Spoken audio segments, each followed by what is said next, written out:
give a big welcome to David Rovics from Portland and Kamala Emanuel from here from the engine.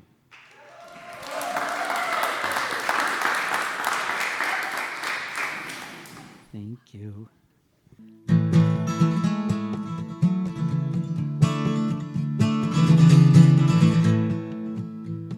Lachlan Macquarie was a Scotsman who signed up to serve the British Crown. He traveled around the world to America. Not long after that, he headed down to his post in New South Wales to be the governor, to expand colonial rule. Half of Sydney was named after him. Everybody learns his name in school. Just don't put Macquarie's words beneath his statue. If you do, his defenders might arrest you.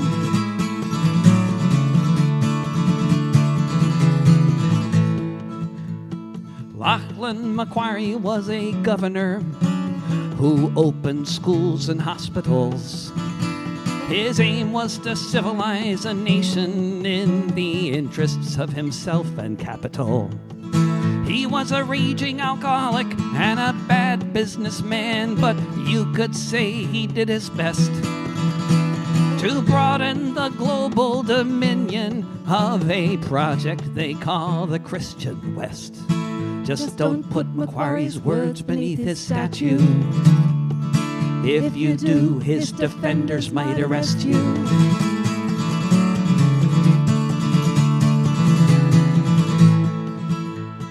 Lachlan Macquarie stole children from their parents and never gave them back.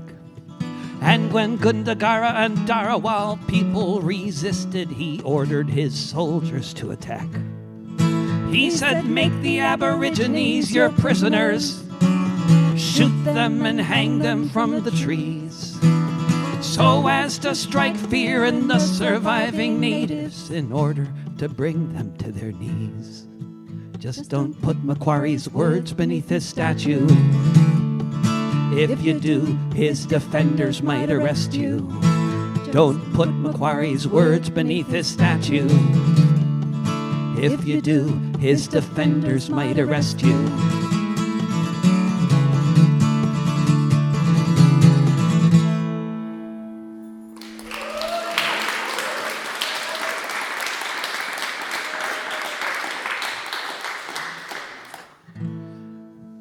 Stephen Langford in Sydney is, last I checked, still banned from entering the central business district for putting Macquarie's quote on his statue in Sydney. It's one of the more entertaining legal cases of recent years. This is a song for the failed states of America.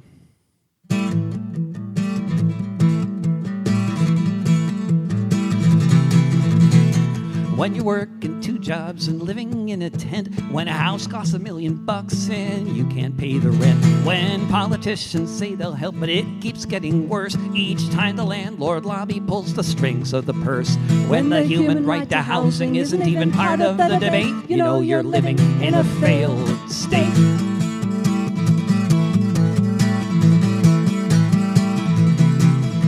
When millions of citizens are spending half their lives locked up in a prison for trying to survive, when laws must be broken just to have a place to stay, when the prisons pay the senators to look the other way, if you have to be a criminal to put food upon your plate, you know you're living in a failed state.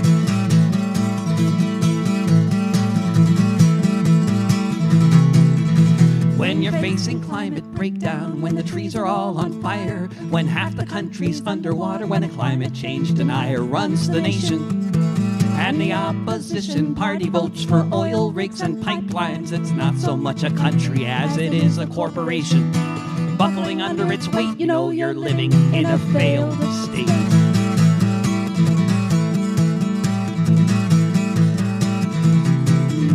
When your nation is an empire facing daily blowback, and the only thing your leaders can think to do is attack, bipartisan consensus that we need to spend $700 billion before the year's end on a military budget to make America great. You know you're living in a failed state.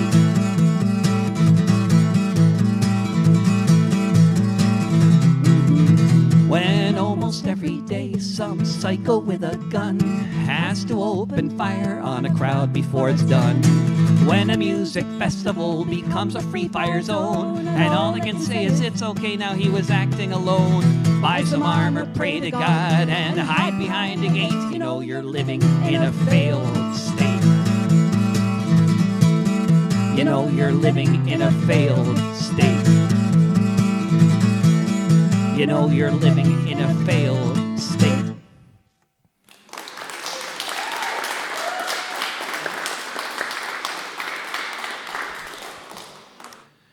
So hopefully your trains in Australia are running better than the ones in the US, but they're derailing constantly in the US. You got that happening? Derailing cars full of fossil fuels and other toxins going through towns.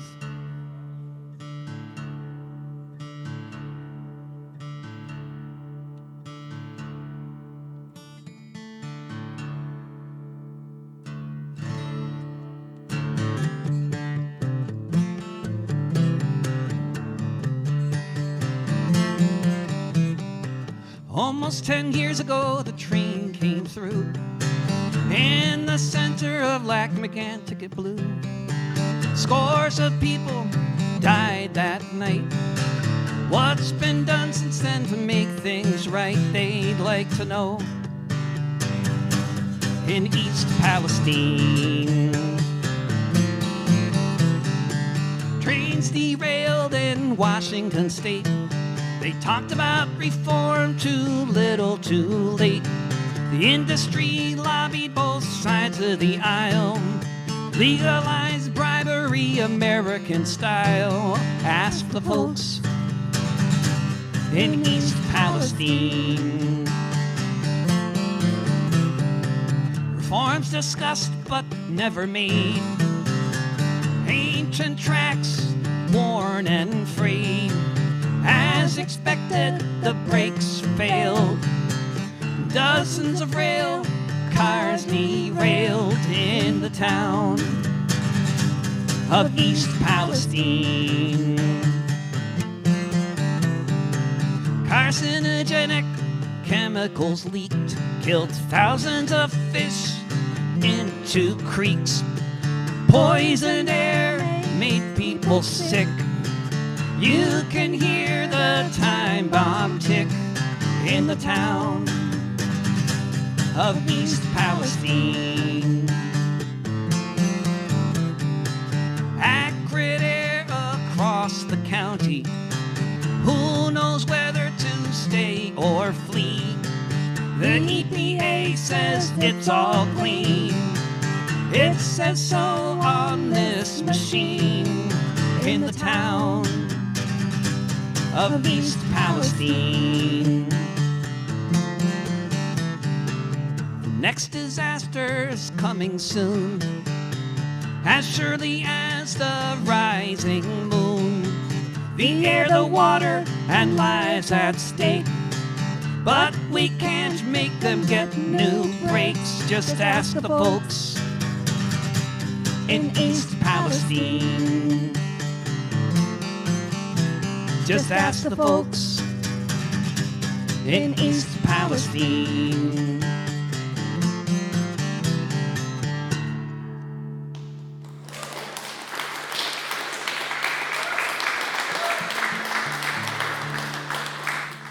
Let's see here.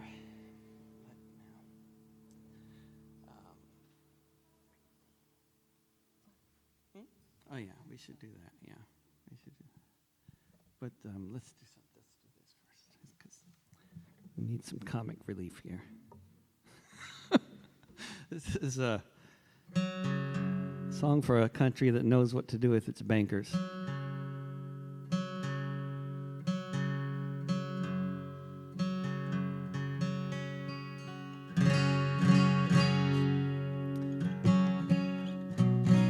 The banks are failing again in the U.S. and notably in Switzerland as well. It's always notable when banks fail in Switzerland. But who knows what's next? They never tell us. They always tell us everything's fine. This is a sing-along. They're all sing-alongs. Some of them have easier choruses to learn than others.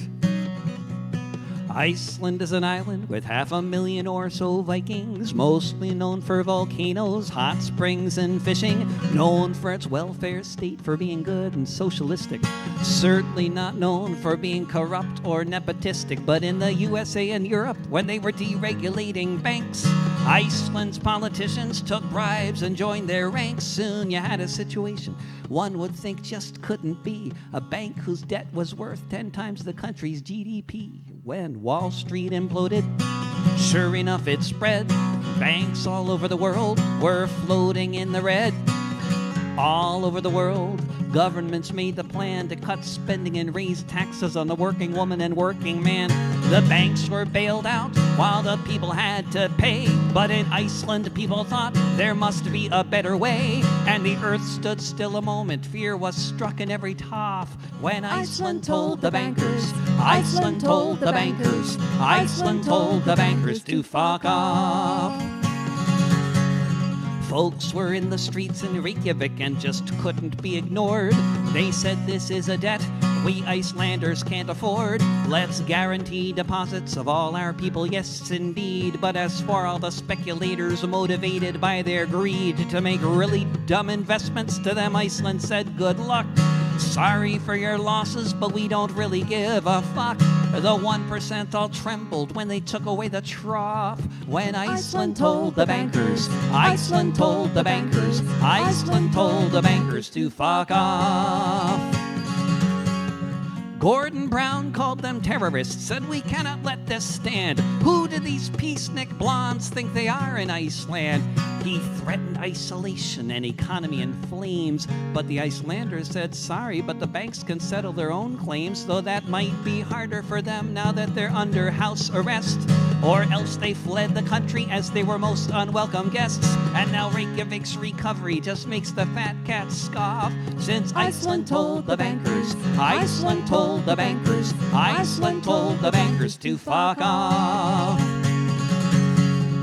If you haven't heard of this example, perhaps there's a reason why the owners of the world don't want this kind of shit to fly. They say we all must pay up in this shakedown by the mob if we can't afford to pay the rent because we don't have a job. They say it's not their problem if we're forever shackled by their debt. We must save the 1% from the fate they should have met. But there is an alternative, though it makes the fat cats cough. Since Iceland told the bankers, Iceland told the bankers, Iceland told the bankers to fuck off. Since Iceland told the bankers, Iceland told the bankers, Iceland told the bankers to fuck off.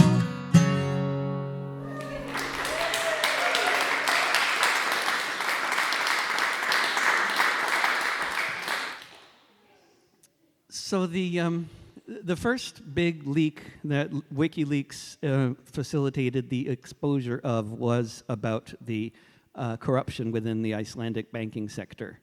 And that was around 2007, 8. And then in 2010, the big leak that put WikiLeaks on the global map for the first time in a huge way was the leak that Chelsea Manning was ultimately found to be responsible for smuggling out of Iraq, which was the war logs that exposed all kinds of war crimes committed by U.S. forces in Iraq. And Brian Law here in Queensland was one individual who saw the video of the helicopter massacre in Baghdad and made a decision to engage in a global tradition that has been has happened in many different countries, and we'll sing about other incidents this evening as well, of taking sledgehammers and other weapons to military bases and swinging them at unsuspecting warplanes and helicopters as they're sitting on the ground. And when they're on the ground, interestingly, the nose cones and other items that are easily accessible by a sledgehammer are extremely expensive and very fragile. Not like when they're in the air firing at you. So, and you know, there's only 26,000 combat aircraft functioning in the world at any given time, apparently, according to Wikipedia, which of course is not entirely reliable, but say it's like twice that, you know, like we just need 52,000 well-placed people trespassing on military bases around the world at the right time. You know, that seems doable. It's a lot of plane tickets probably, or a lot of boat rides or something. I watched it on the TV. Machine guns fire towards the ground. I watched the people run. Helicopter gunship strafing the street. I watched them lining up the bodies in the Baghdad heat. They say these leaks had consequences, and I must agree. When I saw them fire on the children, it affected me. I thought, what if I were wearing the other shoe? If I had a hammer, what would I do? I am just a person, like anyone. I am just another mother's son. I have no special powers. I cannot fly, not like that helicopter gunship up in the sky, sending all those bullets all around to the journalists and children on the ground. I am just one man, that's very true. But if I had a hammer, what would I do?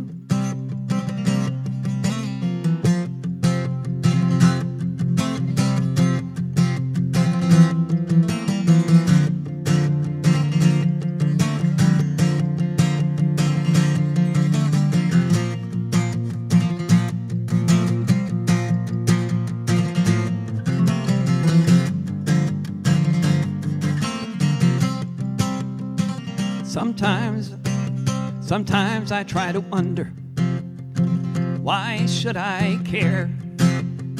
But then the answer seems so obvious. There are people down there. And right here in Queensland, there's an army base. And there's a helicopter gunship just sitting in place. There's a time for watching. There's a time to act. There's a time it's just gonna kill more children if it remains intact. I am just one person, but you are too. If you had a hammer, what would you do? What would you do? If you had a hammer, what would you do? What would you do?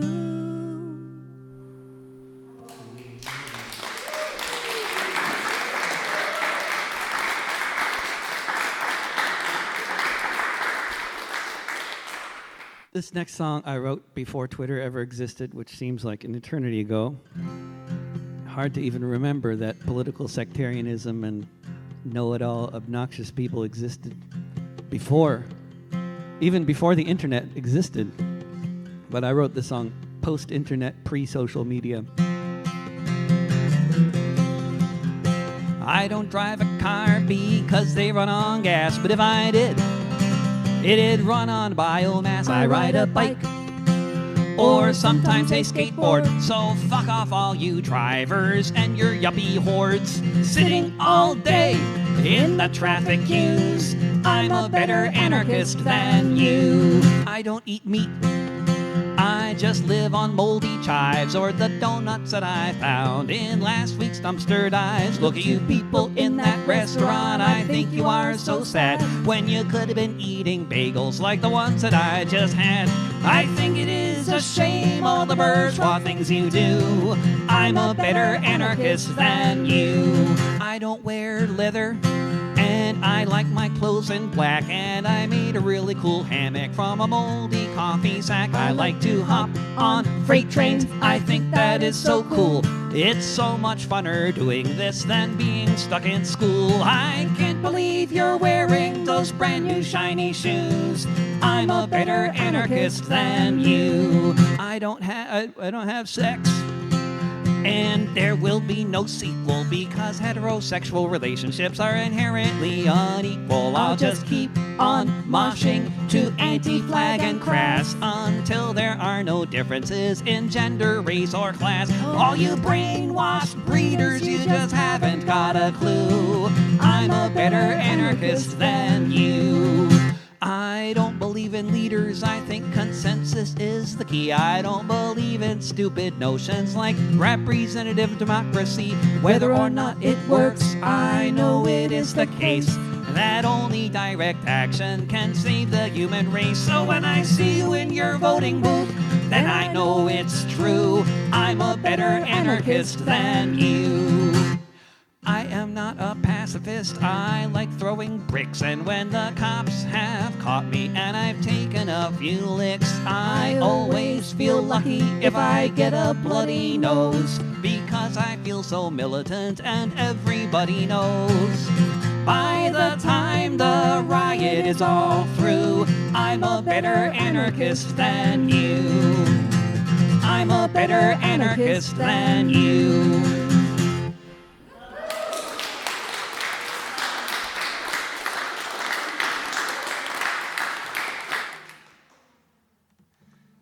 So the most uplifting and exciting thing that I have personally encountered, despite the commentary about direct action and all that I've just made, I'll contradict myself immediately.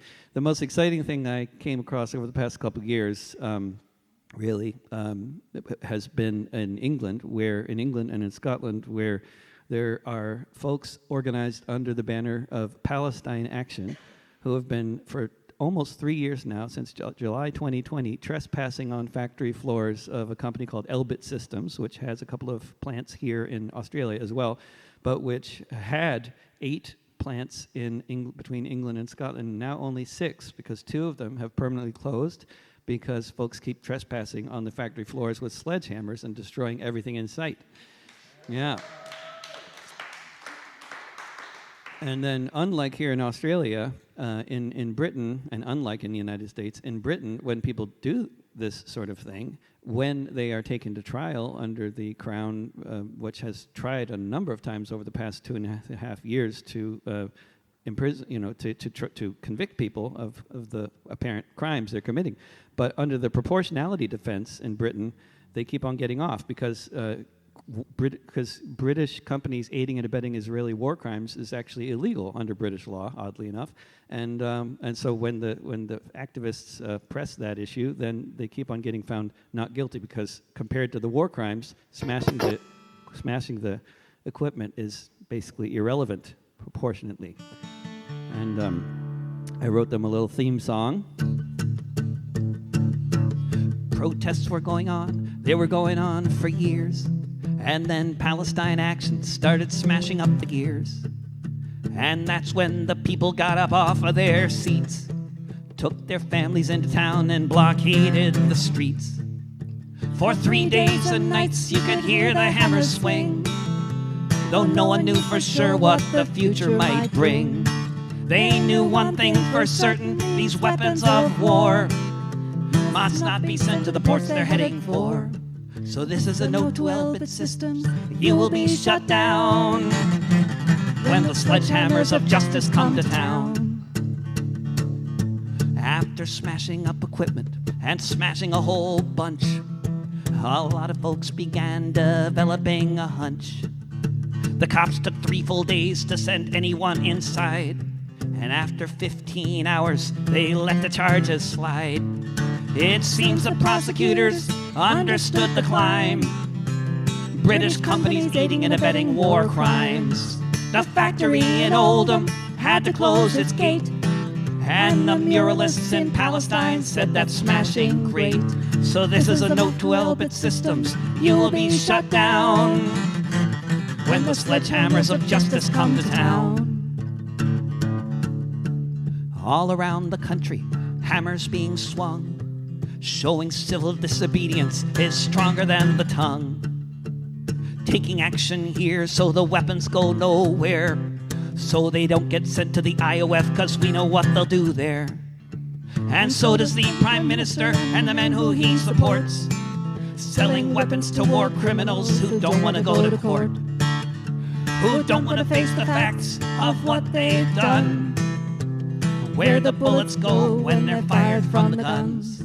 So this is a note to Elbit systems, you will be shut down when the sledgehammers of justice come to town. This is a note to Elbit systems, you will be shut down when the sledgehammers of justice come to town. When the sledgehammers of justice come to town. Unadikum, unadikum, unadikum, unadikum.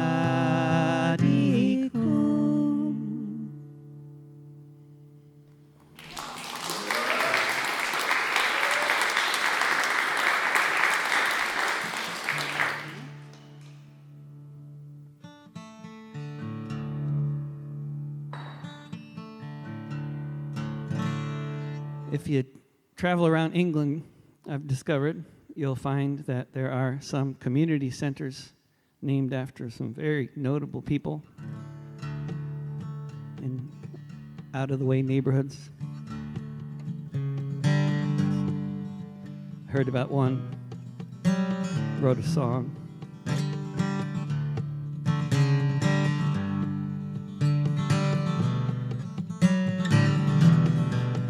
Born in Punjab in 1899, from the bottom of the ladder, end of the line. His mother died when he was 3. Soon after came his dad. After that he lost the only brother that he had. When the World War came, he signed up, traveled far. When it was over, he came home to Amritsar.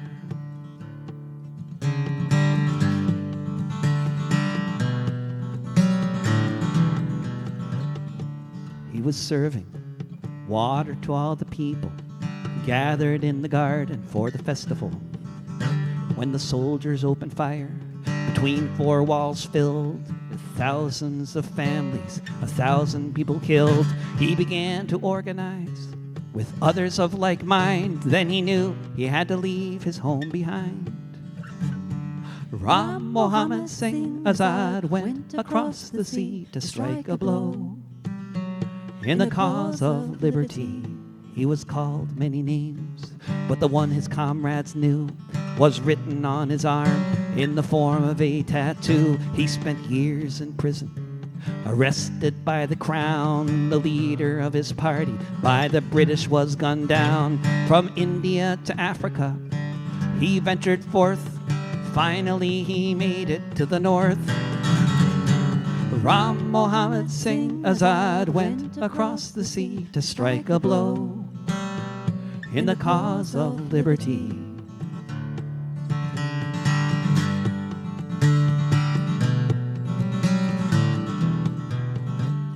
All the lords of India at Westminster had assembled, including the butcher of Punjab, the Governor General.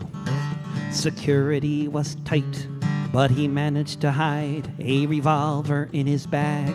As he got inside, he pointed his pistol, and he aimed it well. As he walked up to the lectern, the governor fell.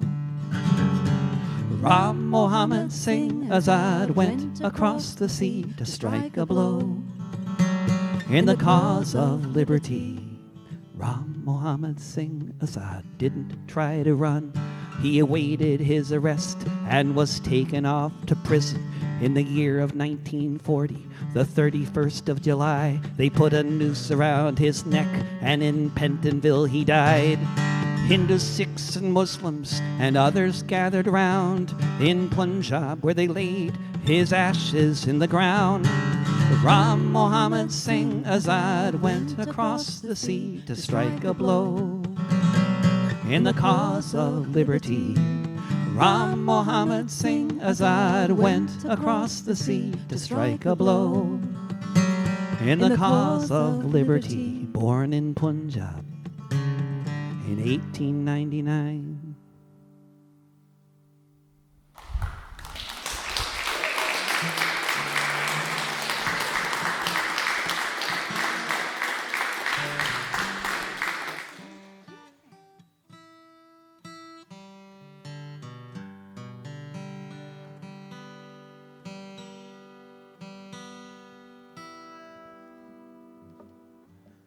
The last time I was in Australia, actually in this very room, it was just a few days before St. Patrick's Day, and I might have had a gig coming up in St. Patrick's Day somewhere, but we had to cancel that back in 2020.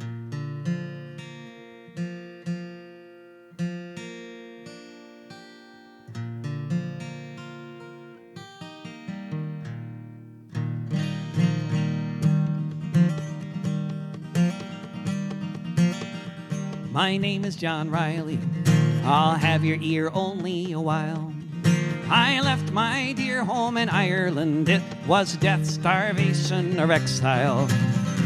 When I got to America, it was my duty to go, enter the army and slog across Texas to join in the war against Mexico.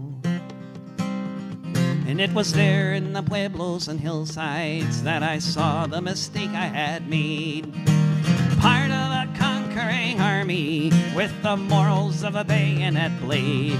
So in the midst of these poor dying Catholics, screaming children, the burning stench of it all, myself and 200 Irishmen decided to rise to the call. From Dublin City to San Diego, we witnessed freedom denied, so we formed the St. Patrick Battalion, and we fought on the Mexican side.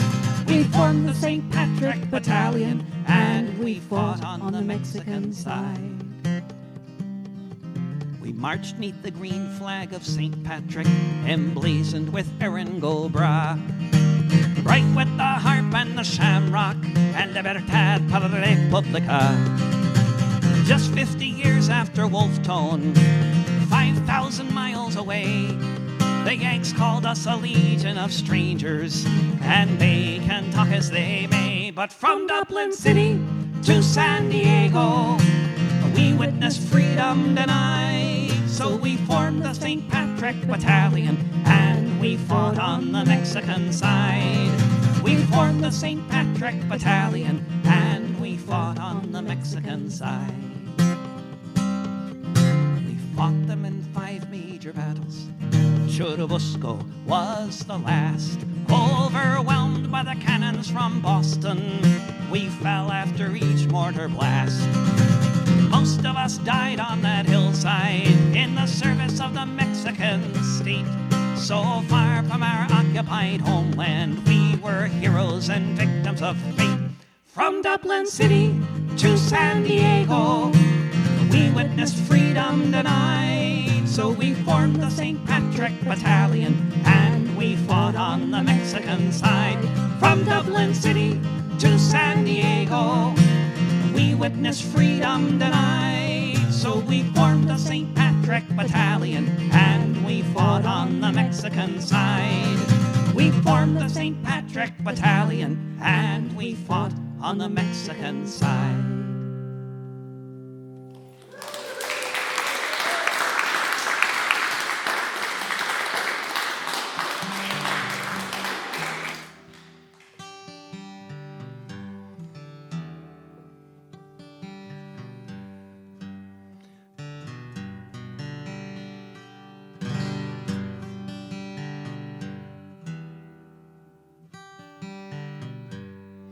So I came back from Australia in March 2020, and it was a really quiet first couple of months of lockdown as we watched the death toll mount. And then all of a sudden, the streets were filled with tear gas for the next year and a half. Jacob Blake was walking to his SUV. Alton Sterling was selling DVDs. Eric Garner had just broken up a fight. Breonna Taylor was asleep in the middle of the night. Tamir Rice Was Tamir Rice was playing in the park. Elijah McClain was out walking after dark. Dominique Clayton was sleeping in her bed when she was shot by a cop in the back of her head. Say their names. Say their names. Say their names. Say their names.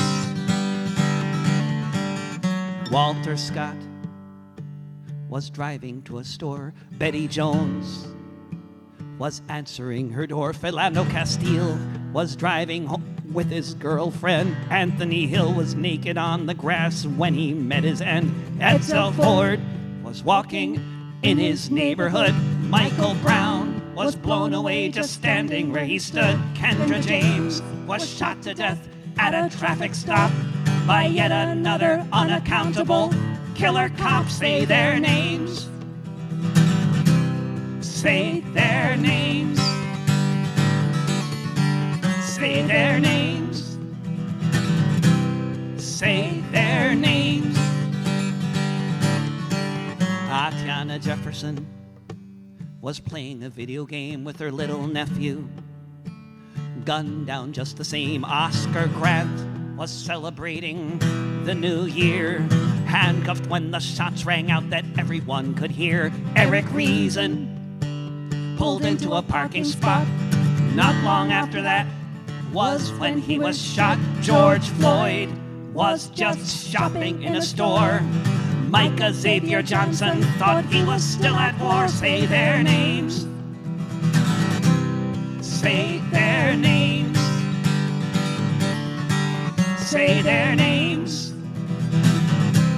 Say their names. Say their names.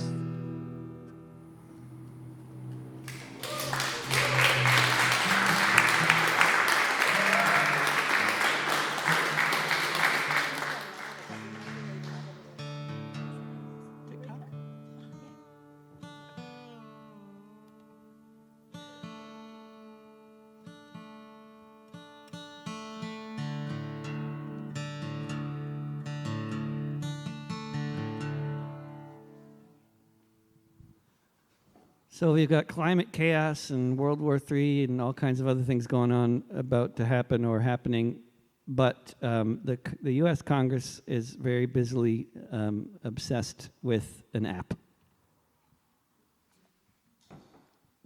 And I wrote a song about that. And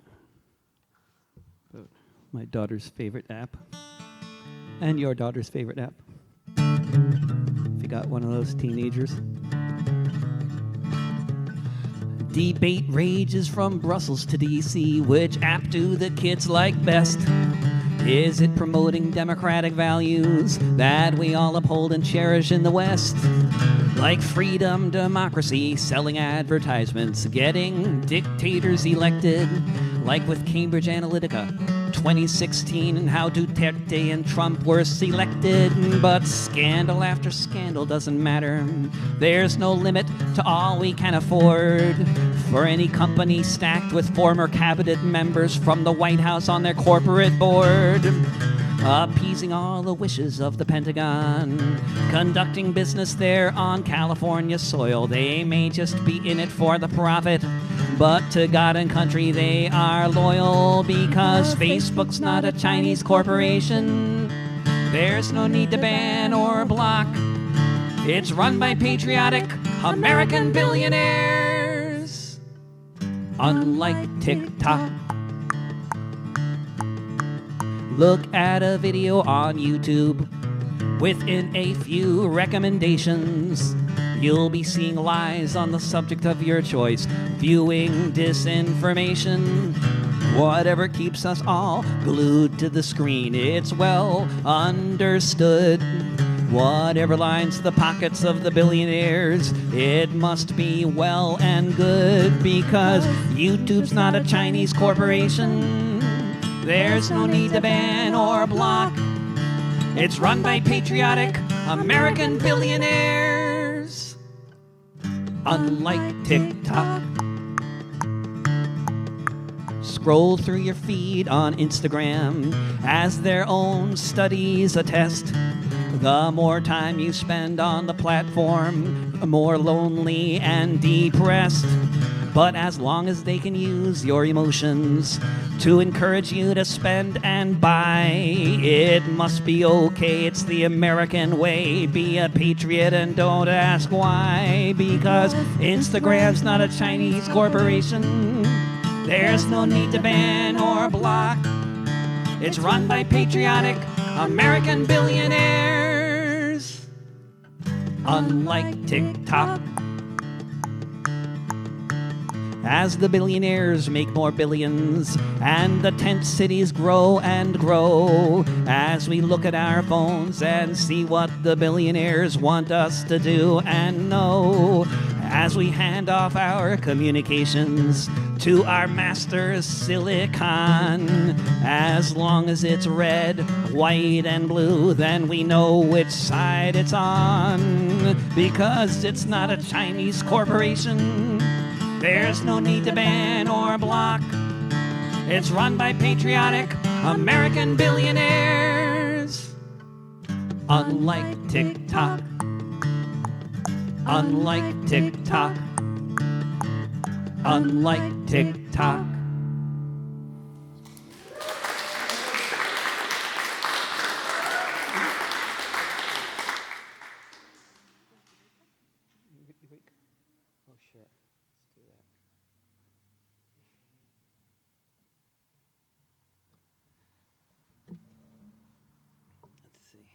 So we've just come back from Ballarat, and we spent some time at the Trades Hall, and we spent some time at the museum for the Eureka Stockade, and a place where a lot of very important Australian history of democracy took place.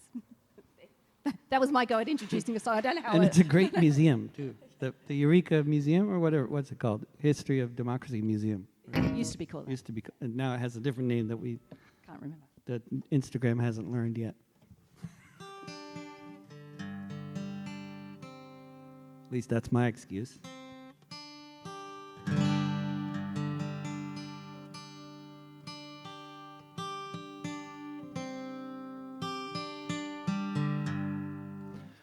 I can't remember Wikipedia existed yet when I first came to Australia, but there was a lot of things I hadn't ever bothered to look up, like, figure out. Like, there were things I had heard about, and I wondered, okay, I don't know what they're talking about, and I should find out at some point. Like, every time some music group would mention the term Southern Cross, I always thought, like, oh, is this about the civil rights movement? Are we burning things on people's front lawns in Alabama? But no, this is a constellation in the southern hemisphere, which I had never been to. And no, that's not true. I'd been to Buenos Aires, but you can't see the stars, so I don't know if I... Doesn't count if you can't see. What's that? I said doesn't count. It doesn't count.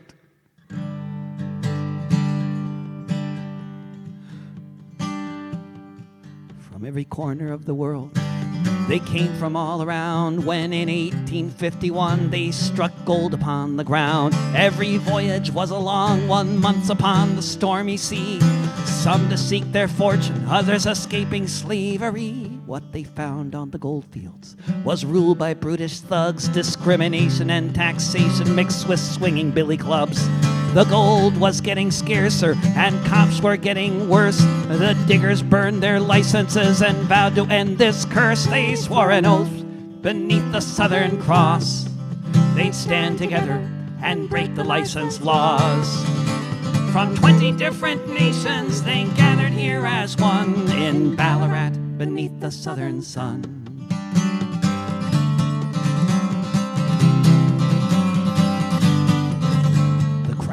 tried to divide them, giving preference to some. The diggers wouldn't have it. They said it's all of us or none. They built a stockade while the redcoats massed nearby, and they heard the miners shouting, "We're ready now to die." The rebel miners waited for whatever lay in store, and on one December morning in 1854, the redcoats attacked the camp. Dozens there would fall among these brave gold diggers who'd risen to the call. They swore an oath beneath the Southern Cross. They'd stand together and break the license laws.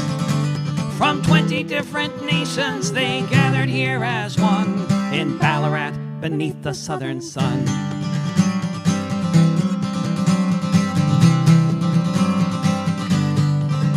The army thought that it was over and things would go their way, but when 15,000 miners rallied a month later on the day, the Crown conceded everything, all of their demands. They'd won an end to license fees, the right to vote and land. So here's to Joe and Charlie, Lawler and the rest. They drew the battle lines and put Crown rule to the test. The diggers may have lost the battle, but they quickly won the day, and those shots fired in Victoria were heard 10,000 miles away. They swore an oath beneath the Southern Cross.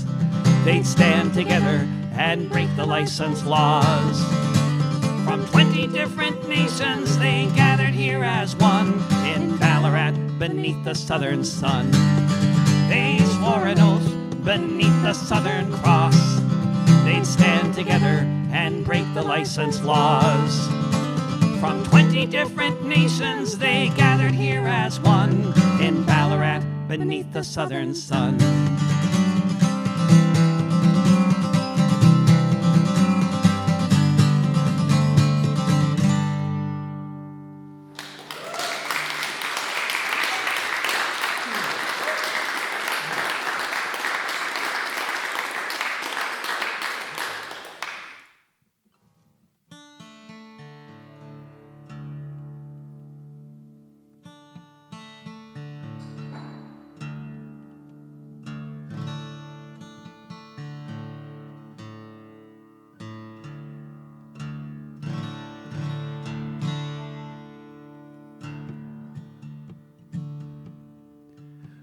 Country was invaded and destroyed. Then they had a baby boy. They sold everything they owned so they might escape the war zone. They took the Baltic route, north and west. It was the one the smuggler said was best. They got as far as Germany, which is where they had another baby. It's a deadly thing, what some call immigration. England was their final destination. In a crowded van, driving to the port on past Flanders fields, yet another life cut short. Cops on every side, the vehicle surrounded. When the loud crack sounded, Mama held her daughter tight in place. Then she saw the bullet hit her face. And Mawda was her name. Mawda was her name. Say her name. There are many ways to stop a van, many ways to do it. They can make a roadblock, for one. If you're under fire, you can use your gun, but all the bullets flew in one direction. At first they denied it, but at closer inspection, the cop was aiming for the driver's head. But he missed and hit the girl instead. And Mawda was her name. Mawda was her name.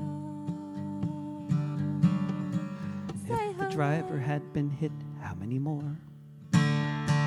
numbers would be added to the score of those who only wanted to raise a family, but then died on the shores of Turkey, or somewhere in the desert, or tortured in a prison, or on the bottom of the ocean, at a Baghdad checkpoint, or at a traffic stop, or shot down by a Belgian cop.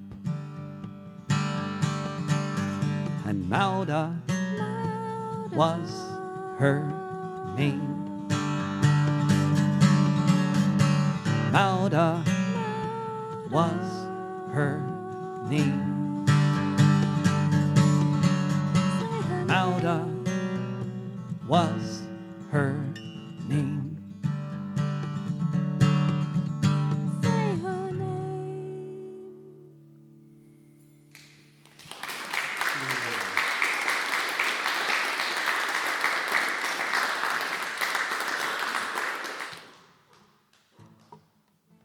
We got a couple more for you.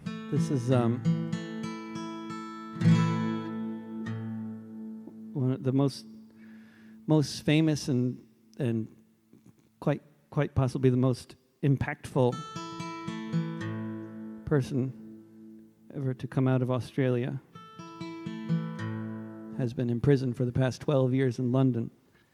And his wife, Stella, she is raising their two kids by herself and with help from relatives. And when she takes them to the playground, she'll get the typical question that you get from other parents that you meet at playgrounds while your children are playing. One of which is, how did you meet your husband? And that's a exceedingly complicated question. So I wrote a little song that describes the basic circumstances.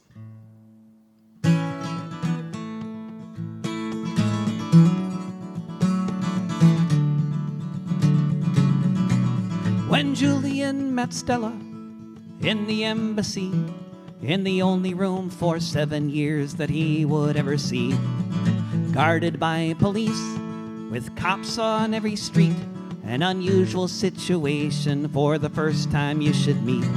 When Julian met Stella, the time they spent was increasingly within the walls of a little tent, where they could have some privacy from the ever-present gaze, under which he was spending all his nights and days.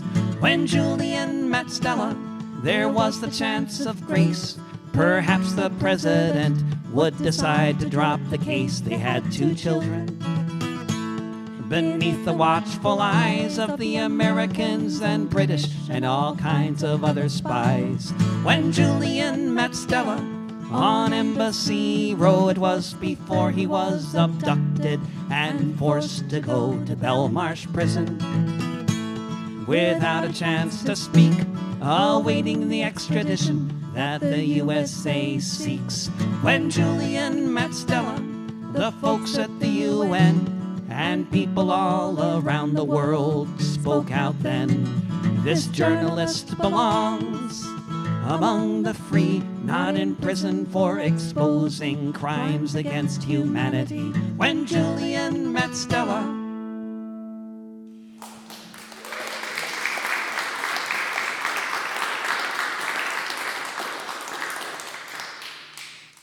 we'll do one more. Thanks so much for coming. Thanks so much to Alex for putting this gig together. Thanks so much to Kamala for playing music around the country with me. And thanks so much to Andy Payne for that fantastic opening set.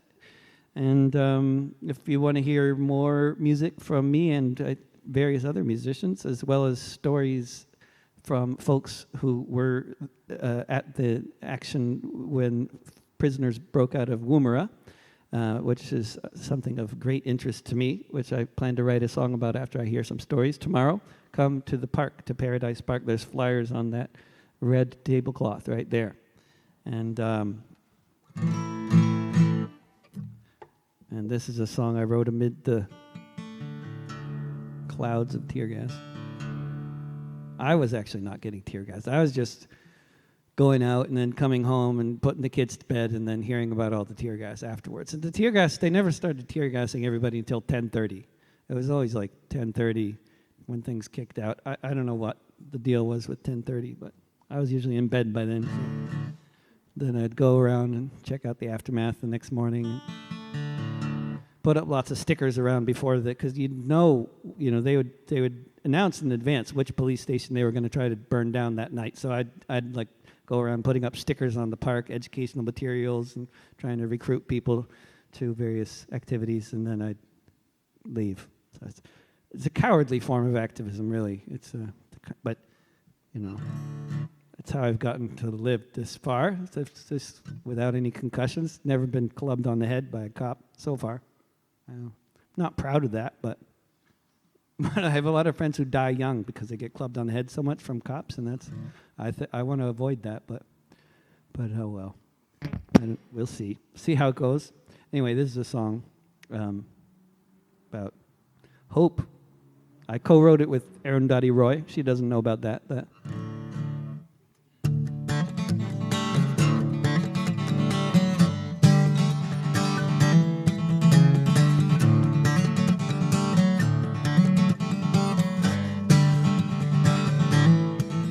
Like an old cloth torn and fraying, it came like a clarion call to illustrate the saying: united we stand, divided we fall. A thin veneer torn by disease shredded the great Khan laid bare, come from across the seas, now floating in the air like a corpse that's lying exposed, that all of us now can see. All that the cadaver shows about a society, the veil of fantasy lifted, that gives us at least some idea how another world is possible. And I can hear her breathing now.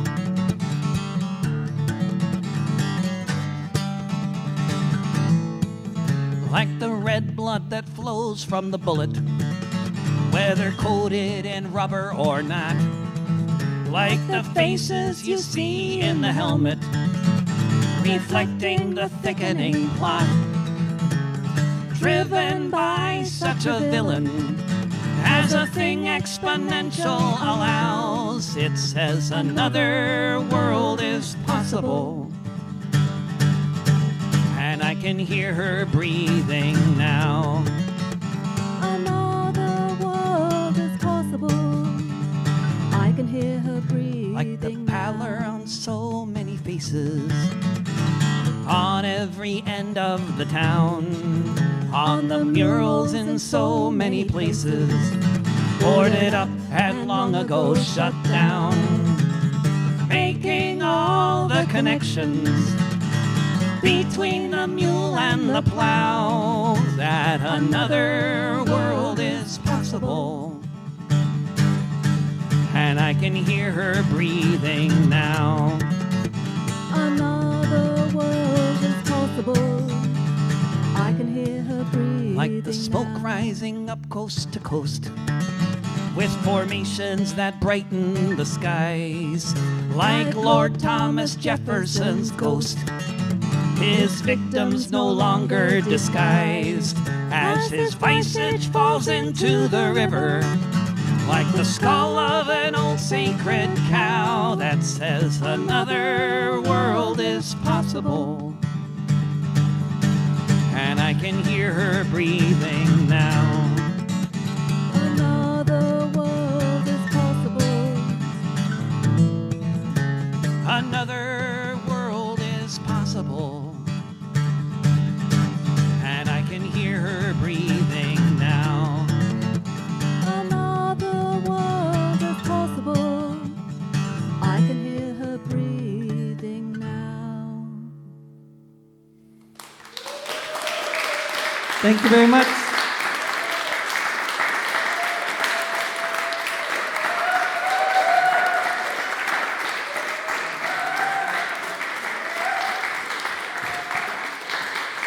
Dawn asked him to do one more.